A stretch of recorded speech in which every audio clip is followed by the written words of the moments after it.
ইতিহাসের সবচেয়ে সংকটময় অধ্যায় পার করছে ব্রিটিশ সংবাদ মাধ্যম বিবিসি। 2021 সালের 6 জানুয়ারি প্রেসিডেন্ট ট্রাম্পের 50 মিনিটের একটি ভাষণের দুটি অংশ সম্পাদনা করে প্রচার করে বিবিসি। প্রচারিত ওই ভাষণ এমন ধারণা তৈরি করে যে ট্রাম্প তার সমর্থকদের ক্যাপিটল হিলে সহিংসতার জন্য লেলিয়ে দিয়েছেন। বিতর্কের শুরু এখান থেকেই।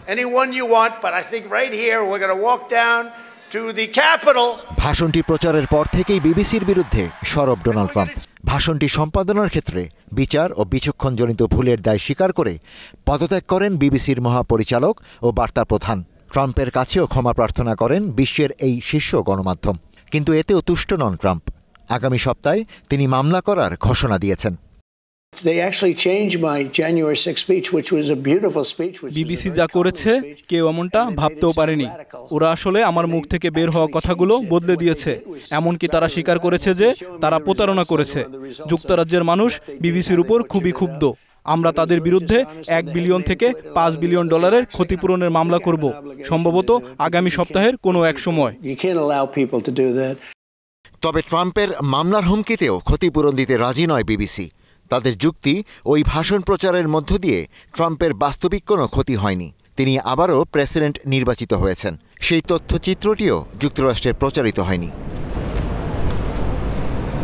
এখন বিবিসির জন্য সংকটের কারণ হল ট্রাম্পের সঙ্গে সম্ভাব্য দীর্ঘ, ব্যয়বহুল ও ক্ষতিকর সংঘাত এড়ানোর কৌশল নির্ধারণ করা।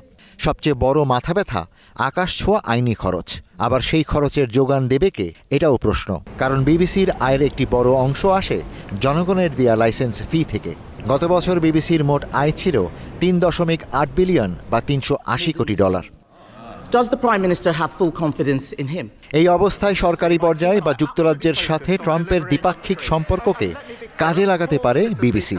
কিন্তু প্রশ্ন হল, প্রধানমন্ত্রী কিয়ার স্টারমার কি পারবেন ট্রাম্পের মনোভাব পরিবর্তন করতে?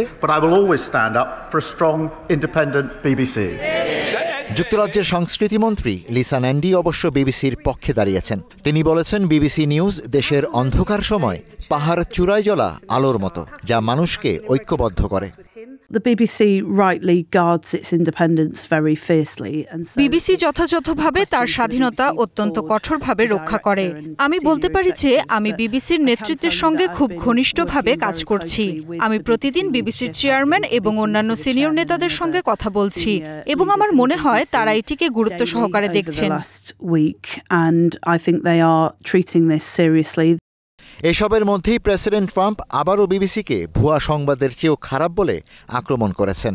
পাশাপাশি সাংবাদিকদের বিরুদ্ধে দুর্নীতির অভিযোগ তুলেছেন। যুক্তরাষ্ট্রের মতো শক্তিধর দেশের প্রেসিডেন্ট যখন প্রতিপক্ষ, তখন কী ধরনের কৌশল নেয় বিবিসি, সেটাই এখন দেখার বিষয়। Ishtiaq Hossain, star news.